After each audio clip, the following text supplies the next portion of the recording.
Hei og velkommen alle sammen til dette webinaret. Jeg gleder meg i hvert fall til å høre hvilke muligheter det finnes i det kinesiske markedet. Så velkommen til Chi Fang, som skal lose oss gjennom webinaret i dag. Det jeg vil informere alle om, det er at dere passer på at dere er mutet og slått av kamera underveis. Webinaret blir tatt opp, så det blir muligheter for å kunne gå tilbake etterpå hvis det er noe dere ikke fikk med dere, så da blir det sendt ut. Presentasjon blir også sendt ut i etterkant, så da vet dere det. Det er mulig å stille spørsmål i chatten, men de vil Chi svare på helt til slutt, hvis vi får tid til det. Hvis ikke så kan dere få svar på det, hvis det er litt sånn kompliserte spørsmål, så kan dere få svar på disse på mail. Webinaret vil bli holdt på engelsk, men det er fullt mulig å stille spørsmålene på norsk. Chi snakker norsk, så hun er kjempeflink. Så da er det bare å følge, og så velkommen til deg, Chi. Tusen hjertelig takk for at du tar deg tid til å lære oss om det kinesiske markedet. Tusen takk. I'm very glad to be here too. So now I'll take over.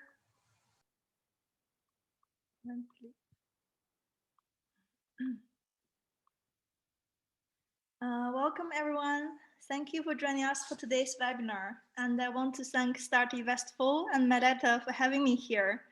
I'm very glad to share some of my experience and tips on sourcing from China. After today's webinar, you will know more about how to find and deal with Chinese suppliers, or you'll probably decide to contract the whole progress to a sourcing company. Either way, it's good to have an overview of how it's done. I know that today's topic will probably bring some questions up, and I will try to answer them if we have time today. Or you are always welcome to contact me after today's webinar. So today, our webinar is going to cover these topics. I will explain to you why it's still popular and lucrative to source from China. And then we'll talk about how to find a supplier in China, both online and offline. And after that, we'll discuss some tips and tricks in the sourcing progress to minimize your risk and increase your return on investment.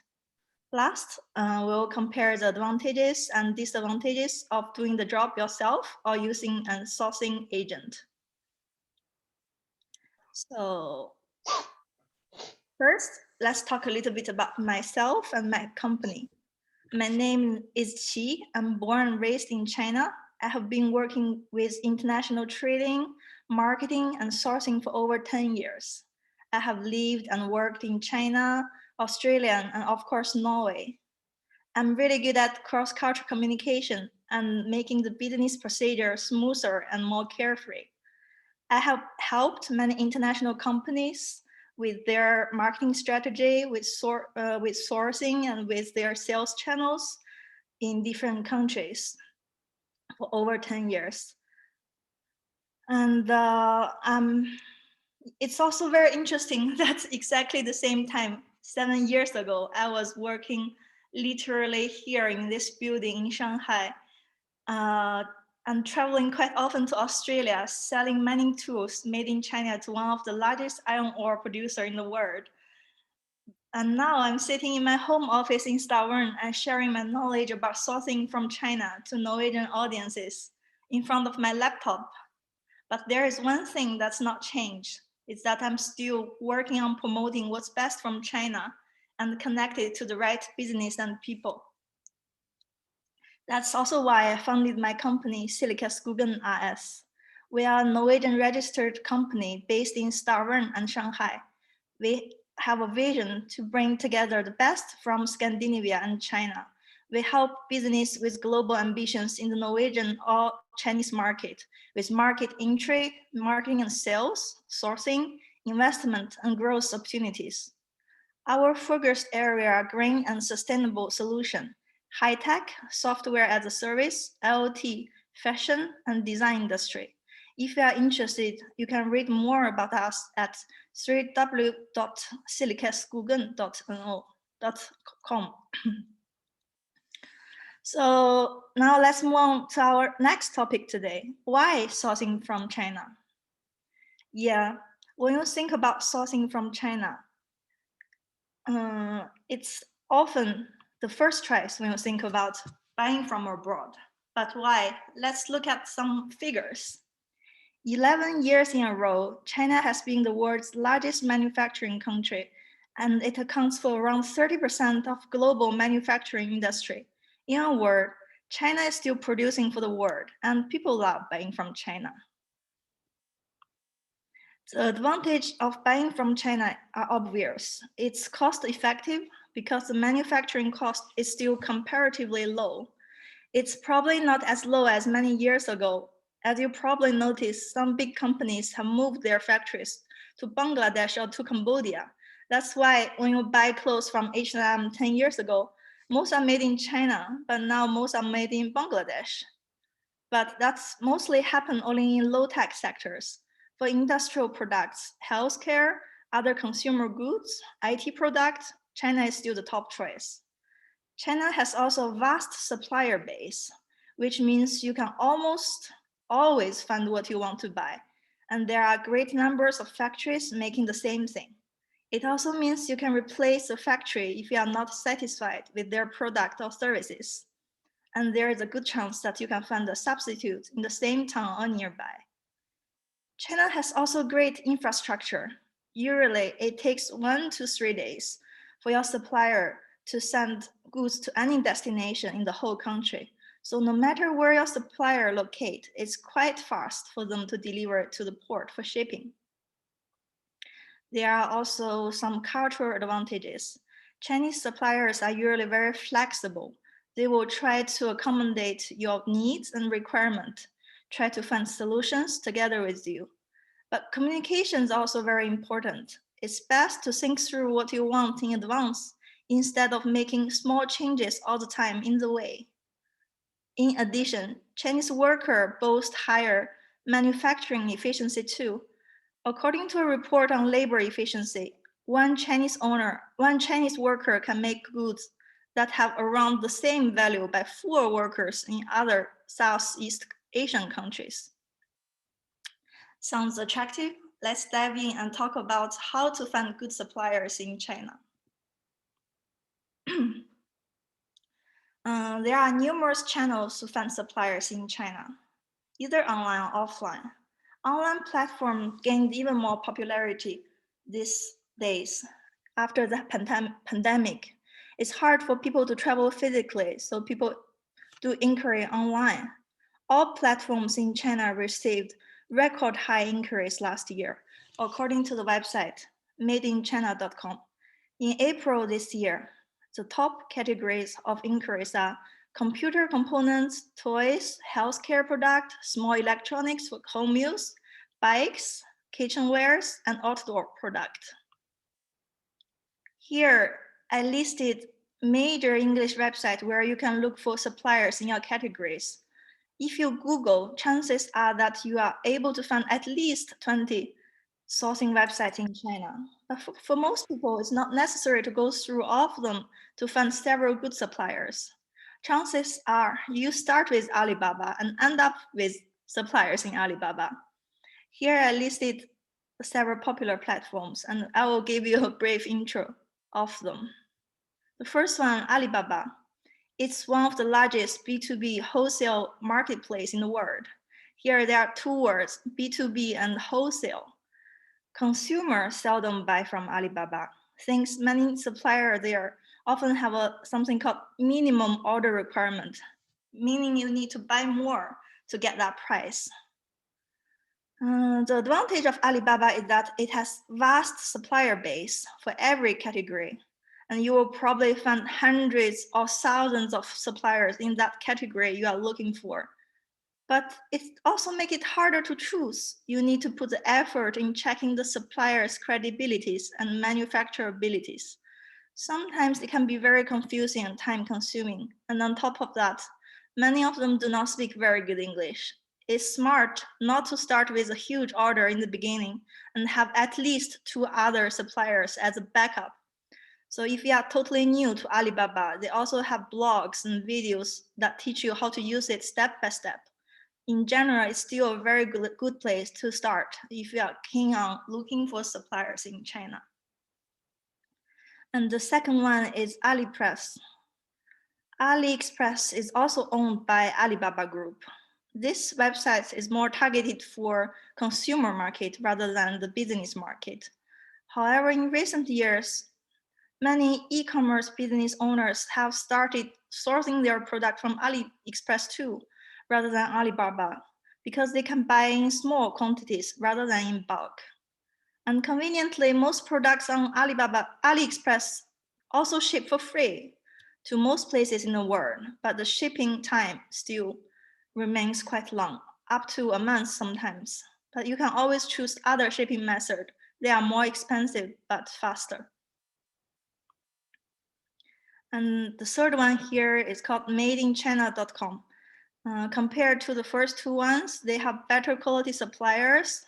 Most of them are factories than trading companies, but they often also require higher order quantities. And you cannot just click and add product in this website to your shopping cart and buy like other websites. You have to talk with different suppliers and order. It's more for those who can afford to buy in large quantities. And the next two, DHgate and Global Sources, they are all very good. They are very trustworthy for beginners to source from China. And it's because they have very safe payment method and good product quality. But there are fewer suppliers there, and prices, unit prices are also a little bit higher in these two websites. And the last two, Yiwugo and ChinaGoods.com, they are the online platforms for the Yiwu market. So I'll explain to you what is the Yiwu market. Yiwu is a city located in Zhejiang, and it's 1.5 hours to 2 hours if you are taking a high-speed train from Shanghai. It is the largest small commodity wholesale market in the world. And in this market, they have 75,000 booths in one city. 75,000 means if you spend even 1 minute in every booth, it will still take you several months to cover the whole market. You can now imagine how big it is and how many suppliers they have. But now, since it's hard for people to travel physically to Yiwu, they also build this website so that buyers from abroad can still reach them. So now you say you can find crazily many suppliers from any of these platforms I just mentioned, but that's actually the easiest part in the whole sourcing process. The more complicated part is how to tell which supplier is good. A good tip for the beginners is to always use trade assurance on the website and find supplier with at least 4 to 5 years of experience or history. So the next one, compared to finding suppliers online, another convenient way to find trustworthy supplier is to attend trade shows or exhibitions, especially if you are looking for better quality suppliers and big factories, as sometimes they are not even listed on Alibaba and this sourcing website. And here there are three main types of fairs and trade shows. And the first one, comprehensive trade shows. It's a trade shows that's like Canton Fair, East China Fair, and China Yiwu Commodity Fair. Canton Fair, probably you already know from before. It's formally called the China Import and Export Fair, and it's held twice a year, once in spring and once in autumn, and it's by far the most influential and comprehensive international trade show in China with the largest scale and longest history.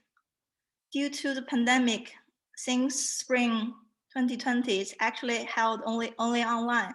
So now if you go to their website, you can find all the suppliers that will attend the fair and connect with them. It's impossible to do face-to-face and build a relationship now, but at least it's possible to do a video chat with them and watch live streaming of them showing the product of the category you are looking for.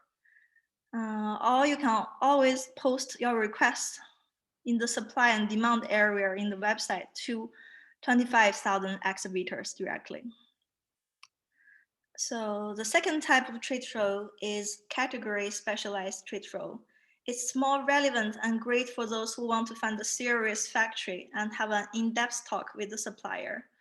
You can tell the scale and the quality of a trade show from its location, such as checking if it's held in the top convention center in China, check the number of exhibitors and visitors.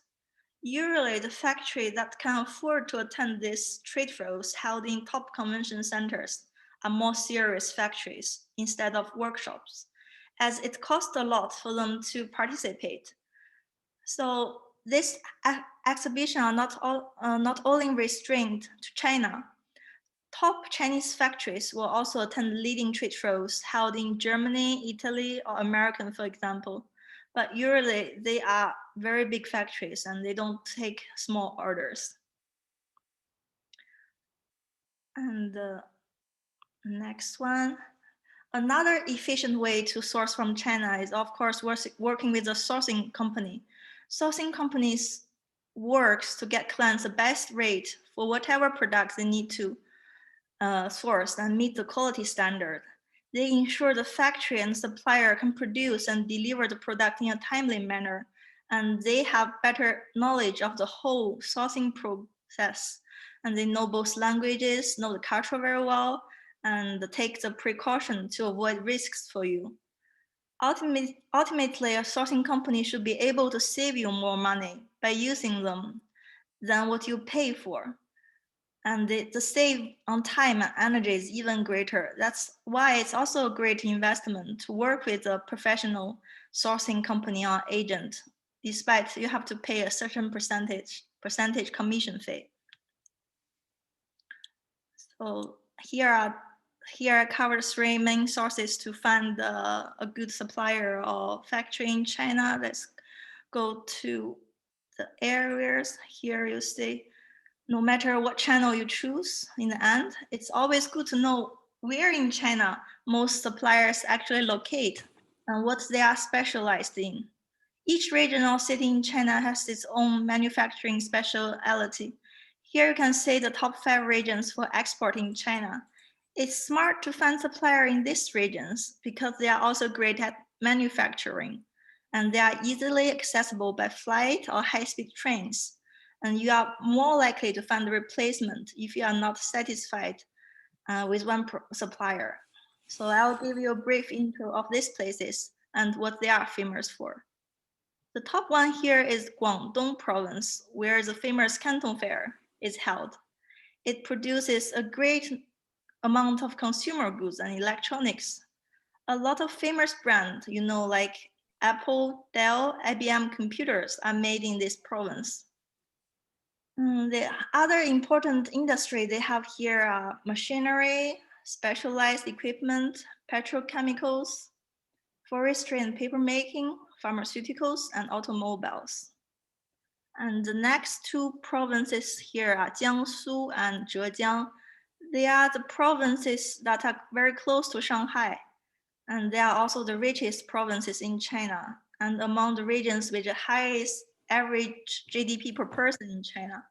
That's largely due to its industrial advantages. Many people in these provinces run their own factory. For example, Jiangsu is the home to many of the world's leading exporter of electronic equipment, chemicals, and textiles. It has also been China's largest recipient of foreign direct investment since 2006. And their main manufactured products are garment and textiles, chemical fiber, leather products, wooden furniture, toys, and household appliances. And of course, they are very good at building materials too. And the third one is Zhejiang, where the Yiwu market locates. The major manufacturing sector in this province are electromechanical industries, textiles, heavy industry, and metal and plastic. They also produce a lot of electrical components, tea, computer, telecommunication devices, and other electrical equipment. Zhejiang is also the home for Alibaba Group. In recent years, Zhejiang also accumulates a lot of high-tech industry like biotechnology, medicine, and new material. And the next one is Shandong province. It's around 1 to 2 hour train ride from Beijing. It is traditionally an agriculture and wine province, but now it's also famous for producing construction and mining tools, as well as emerging sectors such as automobiles, high-speed trains, marine science, electronic information, biopharmaceutical, and new materials. The last one is Shanghai. Shanghai is not a province, but a city. It's famous for its high-tech industries. They have 6 key advanced industries that are electronic information products, automobiles, petrochemicals, fine steels, equipment, and biomedicine. Tesla's Gigafactory also locates in Shanghai. So here you see these are the top 5 regions where you find suppliers in China. And I hope you will one day have a chance to visit factories there again when we can travel freely again.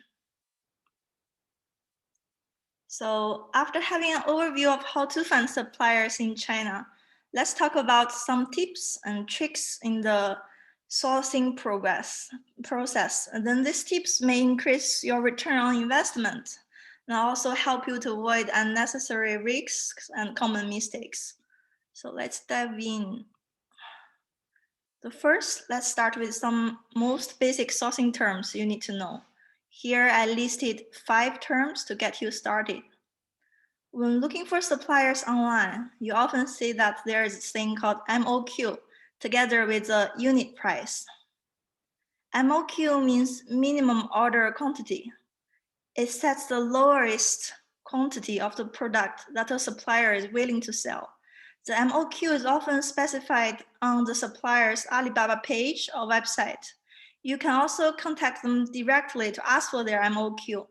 It exists because the factory will also need to buy from their subcontractors to produce what you want to buy. And again, the subcontractor also has a minimum order. So they have to pay them a minimum order in order to produce what you want to buy. So the next one is called FOB. It means free on board. It's a shipping term actually, but factories in China typically offer their product quotation under FOB. It means the seller is only responsible for taking the goods to the great port, and the goods are considered delivered once the cargo is aboard the ship, and the buyer will accept the risk after that. If you look at a quotation, you will usually see the unit price, the FOB, and the shipping point. For example, if the supplier quotes FOB Shanghai, but you would like to send it from another port, then the unit price may differ. And the next term that's good to know is called lead time. It measures how long it takes to complete a process from the beginning to the end. In manufacturing world, leading time often represent the time it takes to create a product and to deliver it to consumer. A short production lead time is always better than a long production lead time, as it ensures you to get your products quickly. If you want to get your lead time shorter, it's very important to build a good relationship and always have good communication with the factory. And the next one is called OEM, which stands for Original Equipment Manufacturing. It refers to products that are fully designed by you, and then you send the product out to a manufacturer to produce. The main advantage of OEM is that you still have the full control of your own design, like the Apple product we buy. It's designed in US, but manufactured in factories in China. There is also another similar term called ODM, which stands for Original Design Manufacturing. It means the factory you are working with has design ability too. So you as a buyer selects an already existing product design from the factory's catalog, and you make a few small changes and you sell it under your own brand name. Then you do not need a design team or R&D to build a product, or you do not need to spend loads of money creating it. But you also need to realize the factory may sell the same design to other people too. So it will be very hard for you to differentiate your product from your competitor's product. So after knowing these 5 terms, let's go to more practical things. There is another important aspect we need to look into in the sourcing progress. That is, before you place an order, you should always know that if you are working with a factory or if you are working with a trading company, both trading companies and factories, they have their advantages and disadvantages. So based on what you need and the production size, you can choose which one is the best to work with. But let me walk you through the difference. Factories in China vary a lot in size, quality, production capacity, and product range. There are giant factories with nearly 500,000 people, or small workshops with just 2 to 3 people. And the quality varies a lot too. For every category, you can find crazily many quality and price range to choose from. Here in Norway, when you buy something, the choice is usually between A and B. But you probably have hundreds of options for the same type of product in China. Thus, it's actually an art to pick a factory that produces better quality at the same price. But a common problem for small and medium-sized factories that they lack good English skill, marketing and advertising skill. So probably they are busy with their production and the service and response time is not very satisfying. You may find it hard to communicate with them as many probably are talking with you with a translation software. So despite these language issues, they are very good at production, process, and answering your technical questions. It's easier for you to ask for samples, do the quality inspections, and you save time and cost to have a shorter lead time. It's even better if you can actually find a factory that has a contact person who speaks very good English. So that's for a factory. And there are trading companies too. In the suppliers you find in Alibaba or other websites, there are good numbers of them that are actually not factories, but trading companies. They usually represent multiple factories and mark up at the products and just resell this product. And often they specialize in certain industry or product categories. Trading companies dominate as the connection between factories and the Western world, often serving as the sales and marketing arm of the factory. But that is changing now as more factories in China also want to invest in direct sales. But often it's easier to work with a trading company. They are good at English and customer service, usually fast in answering your questions, thus offering better communication. They have a bigger product range and sometimes smaller MOQs, but they have their own disadvantage too. Working with a trading company also means you have to pay more. Since you do not have direct communication with the factory, it's harder to fix a problem when quality issue occurs. So you do not know if they will take your side or take the factory side when there is an issue. So before you start, there are several simple steps for you to find out if the supplier you are working with is a factory or a trading company. You can either ask them directly or check their address. Trading companies are usually in a city instead of the countryside. And many of them even just have the word international trading company in their company name. You can also have a look at their products. Usually factories just produce quite similar products, but these trading companies, because they represent different factories, they have more varied product categories. So that's the difference. But it doesn't necessarily mean which one is good or bad. You just need to choose the suitable one for you to work with. So after figuring this out, and I will share some tricks in the price negotiation, which is also very important in the sourcing process. So both MOU, minimum order, and price, unit price are also negotiable. You can always bargain with your supplier. Both factories and trading companies, they like to work with the client who is willing to buy or has the potential to buy more in the future. So they actually want to build a long-time relationship with you. During your communication with these suppliers and during your price negotiation, it's always smart for you to show your strengths and potentials. Just let them see the possibilities of working with you and say that you can have very good cooperation. And then probably later you will be their key customers. By doing this, they will be more flexible, giving you a lower MOQ and lower the unit price. And another trick is always try to figure out the market price for the product you are sourcing. You can ask for quotations or samples from several different suppliers and compare the price and ask the supplier you want to work with to give you the lowest price. But there's also a certain extent you should do so. If you push too hard and they have too low margins, then it's also more likely that you do not get the quality you expected.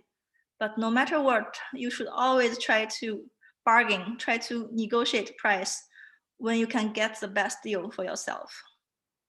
Let's move on to the next part. The next part is about asking for samples. Here you say we have 3 different types of samples. It's optimal if your supplier in China is very cooperative and they are willing to provide samples in different stages of sourcing.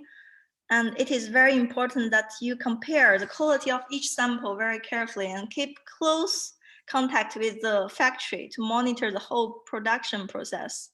First, you will ask for a sample that's called development sample. It is the first sample you will receive, and it will give you a first impression of the quality and material of the product. Then later, you can develop your products based on the first sample and communicate your requirements and changes to the factory. Then they modify the sample to your need and send you a pre-production sample. So a pre-production sample is a sample for you to check and see if you will let the factory proceed with the full production. If you are satisfied with what you see, together with the label, brand logo, and packaging, then you confirm to the supplier that it's okay to start the production.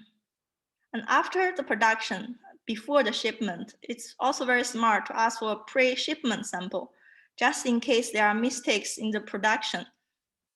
And you should make sure that the pre-shipment sample is exactly the same as the production sample. But sometimes if mistakes occurs, it's far more cheaper to fix it in China before the shipment than sending to Norway. That's why it's always smart to ask for pre-shipment samples. And here you say there are other challenges and precautions to be made in the sourcing process too. So no matter if you are a beginner or if you have worked with it for many years, these challenges and hidden risks always exist. The sourcing process is very long and risks and mistakes can occur at any stages.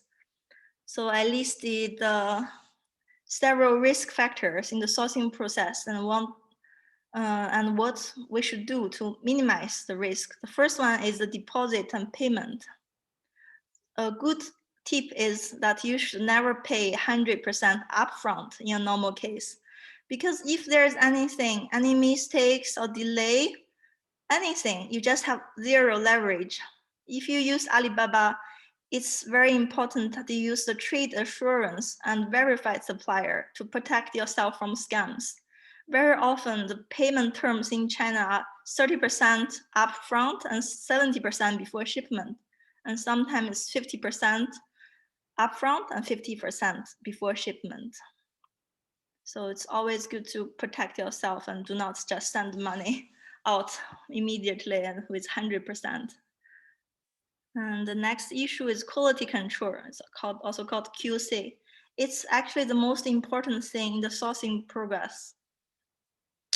This risk will be enormous if you pay a large quantity but do not get the quality you expect. It's a very complicated topic and itself requires another several hours to elaborate. But during the production, mistakes sometimes just happens, or misunderstanding happens. You need to communicate to your supplier and make sure that they use the correct procedures and they do not outsource your order to other factories when they do not have the production capacity themselves. Or they should also accept a third-party inspection during production or before the shipment to make sure that the quality standard is met. So that is the second important things in the sourcing process. And the last one that you need to notice is the copyright issue. So if you have an original product and you are worried that the factory could copy your product and sell it to others, it's also very wise for you to have a patent in the market you sell, or even better to have a patent in China. And another option is that you can always sign an agreement with the factory. It's something called an agreement. N means non-disclosure, non-competition, and non-use agreement. So you will need this document in both English and in Chinese. And just remember to have your factory to stamp and sign on it. So it will protect your product, protect your design, molds, brands, and trademark. So your factory will not disclose it to competitors or other factories. So, and last but not least, it's a communication. It's actually the base for everything. Good communication will save you a lot of time and energy. But if you do not speak Chinese and your supplier in China does not speak very good English, then it's always good to know that you should use simple English word, daily English word to send clear messages. Do not write a complicated word when you can actually find a simple word with the same meaning. And do not use long sentences that can cause any form of misunderstandings. And you can often use pictures or videos to help you to explain. And when you agreed on something important orally, it's also better to write a follow-up email to confirm what's decided on which date. And the last one is the WeChat. You are more likely to get a faster response if you install the chat app WeChat, as it's the super app in China for chatting, working, and paying. If you send a message to your supplier in WhatsApp or Skype, they probably don't even see it because the firewall in China blocks it. And if they do not use VPN, they are not able to receive it and reply you on time. So WeChat is also a great tool when you talk with Chinese suppliers. So after learning all these tips and tricks, you are probably very eager to test it out. And we will move on to our next topic today. Do it yourself or hire a sourcing agent. As I mentioned earlier, there are a lot of risks and challenges in the whole process. Sourcing from China has a long learning curve, and there are actually challenges in every step you take. If you do it yourself, you have, of course, the full control of the communication with the factory. But at the same time, it will also take you a lot of time and energy, and there will inevitably be misunderstandings and mistakes during the process. Then due to language and culture and distance, it could take longer for you to resolve an issue. It's worth trying, but still, you want to consider where you put your energy into when you own a company. If you cannot be good at everything, then probably outsource the task to professional and put your own energy into something that will bring even better value to your company. So that's why companies like us exist. I'll show you what a sourcing company or sourcing agent does for you. So in most cases, a sourcing company has an established system, process, network, and knowledge to help you save costs and minimize risk in the whole sourcing process. It's like have your own purchasing department in China. A sourcing company help clients manage their sourcing, developing product samples, negotiate and manage contract, ensure quality check, and frequently handle logistics. So different from trading companies, sourcing companies are more independent and they do not earn commission from the factories. So it's more likely that they will take your side instead of protecting the factory and are more active in solving problems in order to keep their clients satisfied. The advantage of working with a sourcing company is that they have a deeper knowledge of the whole sourcing process and already have a good supplier network from before. So it's more likely that you get cheaper unit cost and a good solution when a problem occurs, because a sourcing company takes precautions for you. So the service a sourcing company offer actually covers every step of a sourcing process. It's a long process that requires a lot of knowledge and experience. So compared to the sourcing agent in China, we also have some advantages. We are a Norwegian-based company, and we have also office in Shanghai. So we understand both market, languages, and culture. You can be assured that you are always by your side if anything happens during the process, and will be active in solving all your problems that occurs. When working with us, you can either outsource the whole process to us, or you can just contact us if there is anything in your sourcing process, big or small, even if it's just as simple as translate something. If you want to translate a brief intro of your company, you want to translate your product requirement, you want me to write an email or phone call to your Chinese supplier, you can always contact us, no matter big and small. But another advantage we have compared to other agencies is that we also have growth mindset. China is a huge market with strong consumer abilities. Many US companies who set factories in China never really send their goods outside of China because Chinese consumers just buy them all. They don't even need to export it. So with this growth mindset, if you are interested, we can help you not only source from China, but also grow in China through marketing, e-commerce, and funding investment. The possibilities are unlimited, and that's our ultimate goal, to bring together the best from Norway and China. So if you are interested, you can always reach us through our website or contact me directly by phone or email. So that's all for today's webinar. And I hope you enjoy a happy sourcing journey in China. Yes. Så flott, Chi. Det her var i hvert fall veldig nyttig og mye nytt å lære for meg. Jeg satser på at det var for de som lytter også. Jeg ser at Tore har et spørsmål. Question about warranty. When you buy, for example, electric goods from China, they often provide 12-month warranty, but the warranty time starts when they load on ship. That used up to 2 months to Norway.